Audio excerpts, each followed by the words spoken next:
Queridos hermanos, soy Monseñor Santiago Herrera y seguimos con el análisis de la Labor in Exercens del Papa San Juan Pablo II. Vamos al punto número 6, que es parte del capítulo 2 sobre el hombre y el trabajo, de esta carta encíclica del Papa Juan Pablo II, donde se va a ocupar del sentido subjetivo del trabajo.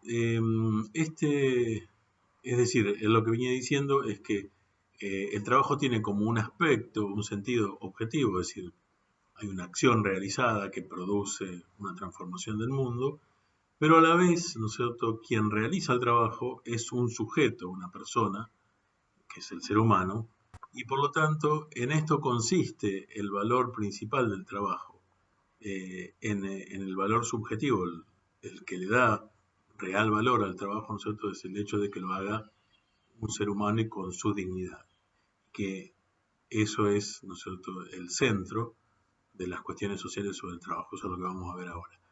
Eh, Bien, el Papa dice al principio también que esto sale de la misma Biblia, del mandato de Dios a Adán y Eva de someter la tierra, y por lo tanto nosotros tiene que ver con esto. Dice San Juan Pablo, hemos de concentrar nuestra atención sobre el trabajo en sentido subjetivo, mucho más de cuanto lo hemos hecho hablando acerca del significado objetivo del trabajo, que fue el punto anterior, tocando apenas esta vasta problemática que conocen perfecta y detalladamente los hombres de estudio de los diversos campos y también los hombres mismos del trabajo según sus especializaciones. Dice después, si las palabras del libro del Génesis a las que nos referimos en este análisis hablan indirectamente del trabajo en sentido objetivo, a la vez hablan también del sujeto del trabajo, y lo que dicen es muy elocuente y está lleno de un gran significado. Es decir, el Papa nos está diciendo que el sentido subjetivo del trabajo, digamos, el hecho de que está hecho por un sujeto, es decir, que es el sujeto, el hombre, varón o mujer, es lo principal. El hombre debe someter la tierra, debe dominarla, sigue diciendo San Juan Pablo, porque como imagen de Dios es una persona, es decir, un ser subjetivo, capaz de obrar de manera programada y racional. Me detengo en esto, ¿no es cierto? La palabra subjetivo en castellano tiene una dificultad, porque normalmente se le entiende en el sentido de subjetivo, es decir, esto es subjetivo, es lo que yo pienso, sería, ¿no es cierto?, lo que a mí me parece, lo que yo experimento, contraponiéndolo a lo objetivo, decir, bueno, a ver, qué sé yo, esto es un mouse, ¿no es cierto?, es objetivo, yo lo puedo usar, a mí me parece, en este momento estoy enojado y me parece que puede servir de piedra y se lo tiro a alguien, entonces pasa para mí a tener otro uso, ¿no? Otra función, porque los sentimientos que me impulsan en ese momento me hacen olvidar, ¿no es cierto?, que bueno, que es muy livianito, que es de plástico, que no, como piedra no sirve, pero bueno, no sé si me explico lo que quiero decir, ¿no es cierto?, es decir, que todas las cosas pueden ser valoradas por mí como sujeto de modo, ¿no es cierto?, no objetivo, ¿no? Pero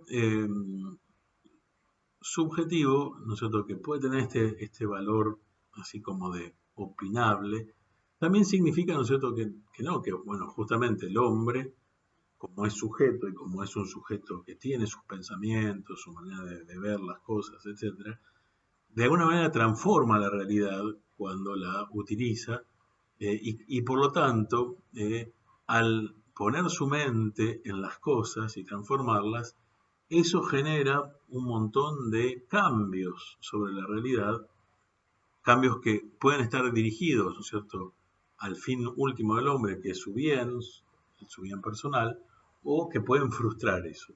Por eso que, lo va a decir más adelante, las consecuencias éticas del trabajo están sobre todo en este campo, en el campo de lo subjetivo. Como persona, entonces, esta es la frase, el hombre es pues sujeto del trabajo.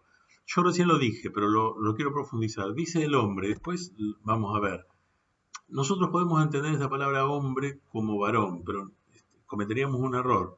Lo vamos a ver, porque después habla de la persona humana. La persona humana no es el varón, sino que persona humana es todo ser humano. Es decir, que cuando dice hombre el documento, no se está refiriendo a los varones, se está refiriendo a los varones y a las mujeres.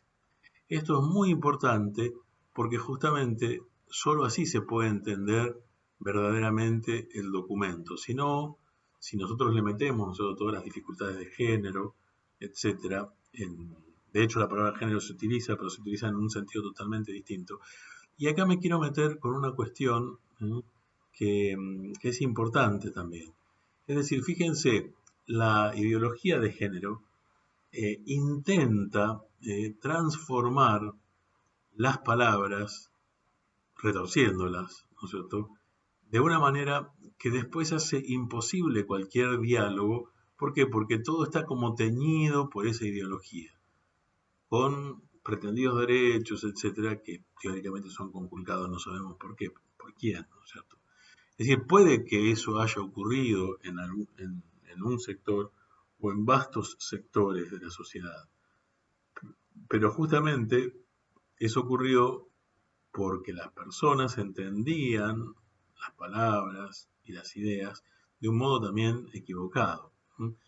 Y no está, a ver, la cosa, la solución en cambiar eso por otra nueva nomenclatura para después seguir haciendo lo mismo y seguir oprimiendo, en este caso al revés, quizás las mujeres o grupos minoritarios a la inmensa mayoría, sino que la solución está porque todos reconozcamos nuestra común dignidad y trabajemos en común por la consecución de esos bienes y derechos que procuramos. Nosotros no peleándonos y retransformando el lenguaje para una especie de gatopardismo para que todo continúe igual, es decir, para que nos sigamos peleando eternamente por la nada. Eso lo podemos desarrollar otro día. Por ahora vamos a seguir con esto que nos ocupa. Como persona, él trabaja, realiza varias acciones pertenecientes al proceso del trabajo. Estas, independientemente de su contenido objetivo, han de servir todas ellas a la realización de su humanidad. Cuando yo escuché estos conceptos por primera vez, tenía 20 años, 21, etcétera, porque cuando me leyeron por primera vez mi prefecto de disciplina en el seminario de Azul, el padre Juan Carlos, este documento que recién había salido, quizás lo que más me impresionó del documento es este aspecto. Es decir, que cuando uno trabaja, está bien, produce algo, pero lo más importante es que las acciones que nosotros realizamos nos perfeccionan a nosotros como seres humanos. Es decir, nos hacen mejores. El trabajo nos hace mejores a nosotros como seres humanos. Nos perfecciona subjectualmente. Este concepto de la subjectualidad es de Monseñor Oscar Zerlinga, un gran amigo.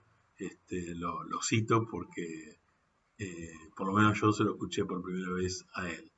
Pero fíjense, esto es lo más importante.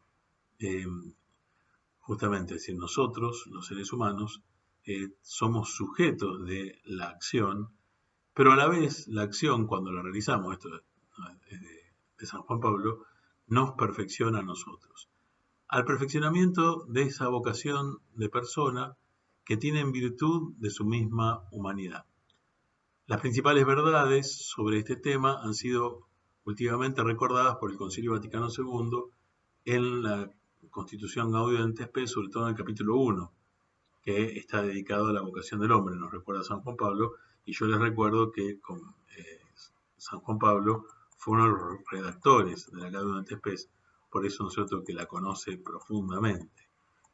Y sería bueno leer después, si tienen tiempo, todo el capítulo primero de la Gaudium, donde justamente están los fundamentos de estas cosas que el Papa San Juan Pablo trata aquí.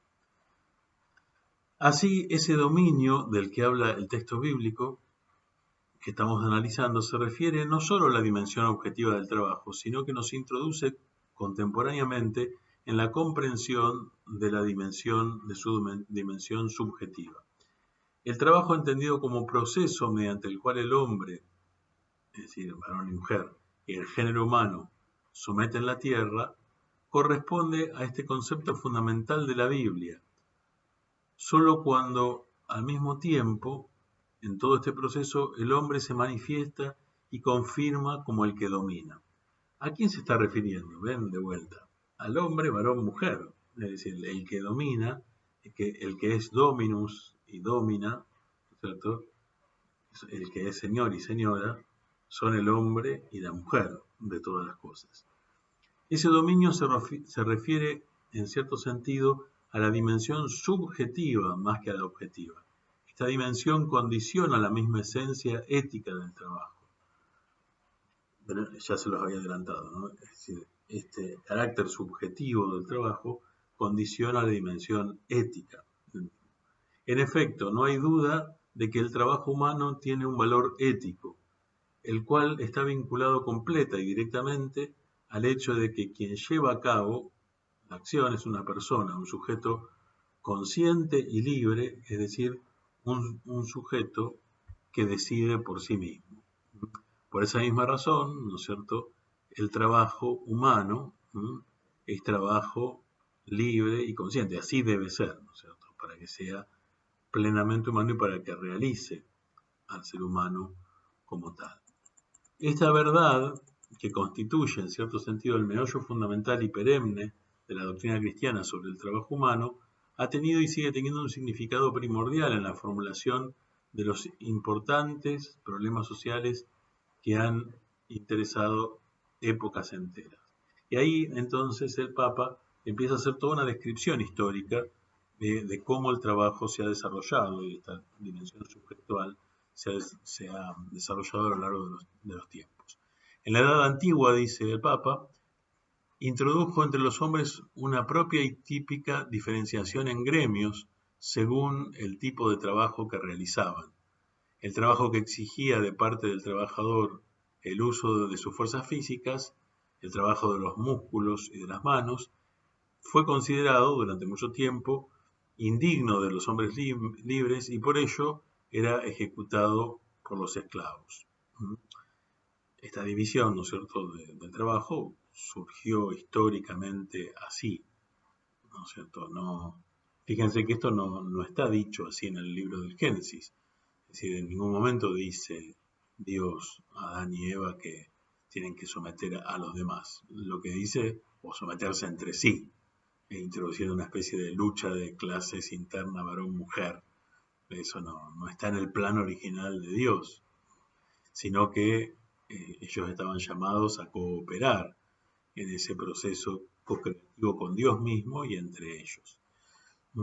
Entonces, el sometimiento de los hombres entre sí y de los hombres y las mujeres a los hombres no es algo que provenga del plan original de Dios, sino más bien de los planes que nosotros hemos ido generando posteriormente a partir del pecado original.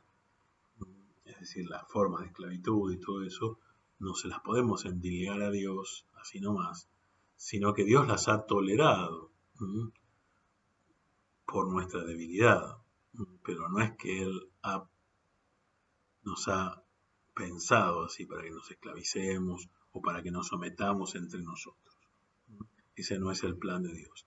El cristianismo, ampliando algunos aspectos ya contenidos en el Antiguo Testamento, ha llevado a cabo una fundamental transformación de conceptos partiendo de todo el contenido del mensaje evangélico y sobre todo del hecho de que aquel que siendo Dios se hizo semejante a nosotros en todo, dedicó la mayor parte de sus años de su vida terrena al trabajo manual junto al banco de carpintero. ¿Ven, no es cierto? Es decir, Dios mismo, es decir, el Señor del universo, trabajó en un trabajo que podríamos llamar inferior, ¿no es cierto? Es decir, Él no se manifestó durante muchos años como un hombre libre en el sentido de un noble o un burgués que no necesita trabajar y que vino a ser servido por los demás, como a veces nosotros son criados los burgueses, o he sido criado yo. Yo, por ejemplo, fui criado así, en un sentido, ¿no? De servido. ¿Mm? Se lo digo sinceramente, no es el modo como se me pensó en su momento, porque era los que me, los que me criaron así, mis padres, a los que estoy agradecido en un sentido. Después, por supuesto, a la vez me han hecho trabajar mis padres desde chico, y de ninguna manera he hecho trabajo esclavo, ¿no es cierto? Sino que justamente a eso le debo al trabajo que me hicieron hacer mis padres desde los 10 años, cooperando con ellos en la imprenta que tenía mi padre, y haciendo trámites o cosas por el estilo, es lo que me ha educado muchísimo en la propia existencia. Y pienso que es muy importante justamente este involucramiento de los hijos en el trabajo familiar. No, por supuesto, haciéndolos trabajar o no haciéndolos estudiar, pero sí que se vayan haciendo cargo paulatinamente de su propia existencia. Y Jesús, ¿no es cierto?, trabajó con sus manos, y no fue, a ver, se hizo esclavo en un sentido, él las aceptó en ese sentido, pero lo aceptó libremente, y por eso Jesús se nos manifiesta como el ejemplo de lo que nosotros tenemos que ser. Es decir, todos los seres humanos hayamos nacido mejor o peor en este mundo, con mayores posibilidades o menores posibilidades, como Jesús estamos llamados a realizarnos por medio del trabajo, en trabajos que pueden ser humildes o más socialmente reconocidos en algún momento, y eso es muy variable, pero que lo importante es que hagamos, lo que hagamos, lo hagamos con libertad de espíritu. Esta circunstancia, sigue diciendo el documento, constituye por sí sola el más elocuente evangelio del trabajo, que manifiesta cómo el fundamento para determinar el valor del trabajo humano no es en primer lugar el tipo de trabajo que se realiza, sino el hecho de que quien lo ejecuta es una persona. Las fuentes de la dignidad del trabajo deben buscarse principalmente no en la dimensión objetiva, sino en la dimensión subjetiva. Este principio a nosotros es muy importante, sobre todo en este tiempo en el que va a hacer cada vez falta menos trabajo objetivo humano. ¿Por qué? Porque eso lo van a hacer las máquinas cada vez más. Pero lo que los humanos podemos realizar, que es nuestra propia realización y felicidad personal a través del trabajo, y por lo tanto generar una sociedad más justa, donde todos estemos contentos, donde todos nos sintamos felices por poder cooperar unos con otros en el logro de una sociedad más justa, más solidaria. Eso no lo harán nunca las máquinas, ¿no? Porque el amor, ¿no es cierto?, no se puede imitar. El amor se realiza y lo realizan los sujetos, las personas. Y nosotros vamos a poder hacer animales, incluso reproducir animales y reproducir, ¿no es cierto?, cosas, pero personas, propiamente hablando, no vamos a poder hacer, porque eso, es decir, el generar una persona, es decir, el crear un alma espiritual, eso es patrimonio de Dios. Solamente Dios puede generar un alma, y no lo vamos a poder hacer nosotros nunca. Bueno, pero eso es un tema de ciencia ficción teológica más bien, que lo desarrollaremos en otra oportunidad. En esta concepción desaparece casi el fundamento mismo de la antigua división de los hombres en clases sociales. Ven, es decir, la concepción del cristianismo, donde Dios se hace hombre y se pone a trabajar como un carpintero, y pasa la mayor de los 33 años que vive en esta tierra, 30 años pasa así, pasa en una familia humilde, ¿no es cierto?, sin demasiada laraca, y bueno, y nos muestra el camino de lo que debemos hacer. Si el hombre no es digno porque predique o porque sea alguien famoso o alguien reconocido, ¿no es cierto?, sino que lo es porque es persona, porque es un ser humano que trabaja como Jesús, que trabajó humildemente al servicio de sus compueblanos en Nazaret, que dicho sea de paso, objetivamente, aunque seguramente hacía las cosas muy bien Jesús, no lo reconocían demasiado, porque de hecho, como hablando mal de él, los de Nazaret dicen, pero este no es el hijo de José, el carpintero, cuando Jesús va, y dice el Evangelio que Jesús no pudo hacer demasiados milagros allí a causa de la falta de fe de los nazaretanos. Ven cómo muchas veces, ¿no es cierto?, esta denigración del otro puede producir justamente la desaparición del milagro, de lo bueno en medio de nosotros. Sigue diciendo el Papa, esto no quiere decir que el trabajo humano, desde el punto de vista objetivo, no pueda o no deba de ser de alguna manera valorizado y cualificado. Es más, yo le diría, hasta el día de hoy, lo que pasa es que eso está en profunda crisis, y gracias a Dios esa crisis va a ser positiva, lo que pasa es que mientras la vayamos pasando va a ser duro. Hasta el día de hoy, ¿no es cierto?, lo que se valoriza es el valor objetivo del trabajo. De hecho, te pagan porque hagas una cosa mejor, más cantidad, ¿no es cierto?, más rápido, más perfecto, ¿no es cierto? Y si vos lográs hacer todo eso, te pagan más a vos que al que no puede hacer eso. Es decir, no tanto lo que vos hiciste, ¿no es cierto?, sino cómo lo hiciste, la cantidad que eso produce. Es decir, que lo que rige muchas veces la sociedad actual, porque sigue con estos conceptos que son viejos de alguna manera. Fíjense que San Juan Pablo dijo esto en la década del 80 y cuando yo lo escuché, que tenía 22 años, a lo mejor, ojo, nosotros lo que voy a decir ahora delata mi ignorancia, pero yo nunca había escuchado eso antes. Y cuando lo entendí es como que se me produjo una iluminación interior, ¿no?, de la importancia del valor subjetivo del trabajo, es decir, y de cómo eso nos realiza como personas. Es decir, que era un tema no trabajado. Y fíjense que socialmente esta idea de San Juan Pablo II todavía no se ha metido y no ha transformado del todo las relaciones remunerativas, etcétera, de los hombres entre sí.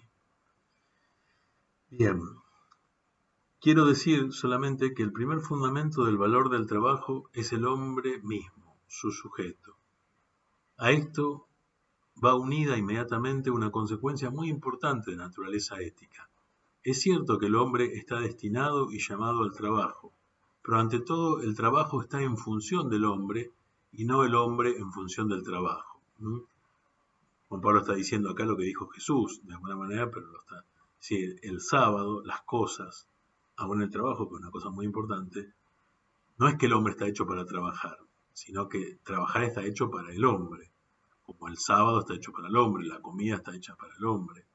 Nosotros, y acuérdense, estoy diciendo hombre, varón, mujer. Es decir, nosotros somos los importantes, los seres humanos, los varones y las mujeres, que somos los sujetos de todas estas cosas, y no podemos nunca estar al servicio de nada.